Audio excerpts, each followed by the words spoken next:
Welcome to the Inc. Productivity Tip of the Day. Today's tip. This simple practice can make you happy and more resilient in as little as 1 minute a day.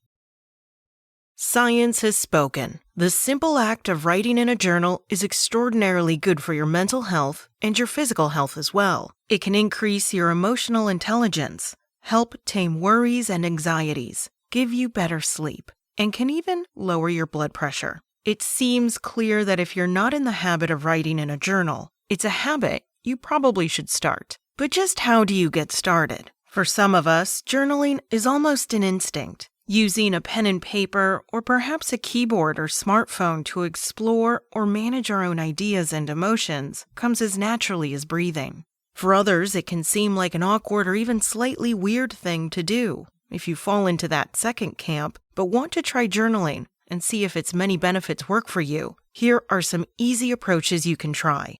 Experiment with each, or mix and match them to see which works best for you. If you feel like your time is already stretched to the breaking point, this can be an appealing approach since it literally takes less than 1 minute to do. At the beginning or end of the day, or sometime in between if that's better for you, write down one sentence about yourself and your day. It could be a record of what happened that day, the day's accomplishments, or your favorite and least favorite things that happened to you during the past 24 hours. Or start with the words, I feel, and then write down how you're feeling at that moment. Research suggests that you'll get greater mental health benefits from writing down your feelings than just writing what happened that day. On the other hand, writing what happened will give you a handy record of the day you can look back on later on.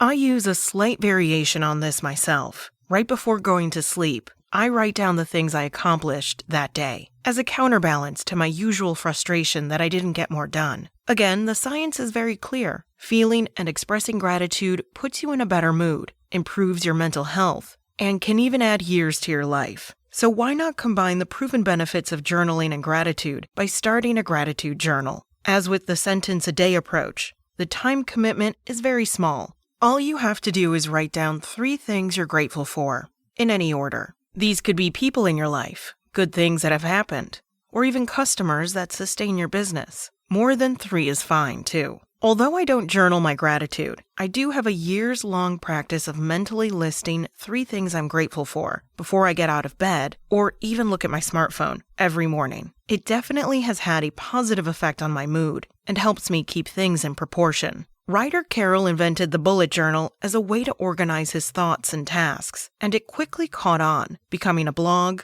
app, and best-selling book. Bullet journaling is a simple, straightforward, and brilliant method for keeping all kinds of things organized. Random thoughts, appointments, plans, goals, things you plan to do, and things you've already done. It's an incredibly flexible approach that you can adapt any way you want. Carroll lays out the basic technique in a 4-minute video that you should watch if you want to give bullet journaling a try. That video is what put the idea on the map in the first place.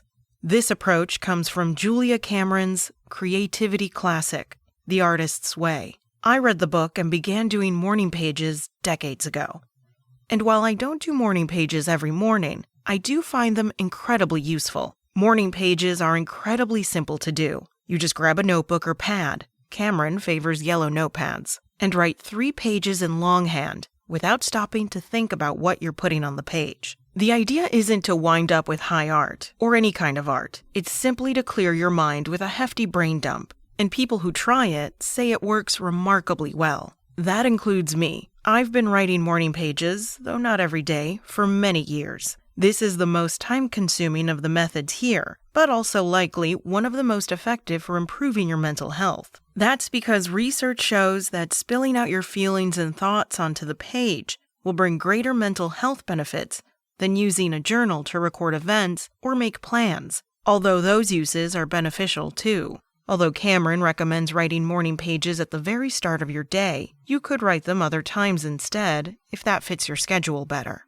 My book, Career Self-Care, includes a chapter on power journaling, my own journaling method that I've developed over many years. It combines some of the methods above, along with some others, to help me explore my thoughts and feelings, develop ideas, and most important, keep me focused on and accountable for those non-urgent but important tasks that can really move my career forward, but could otherwise get put off indefinitely in the scrum of meeting day-to-day deadlines and obligations. It's no exaggeration to say that without power journaling, I might never have written Career Self-Care or found a publisher for it. There are countless other approaches to journaling beyond these four, and perhaps even more than you could invent for yourself. Journaling is so simple, costs practically nothing, and it's easy to do almost anywhere and anytime.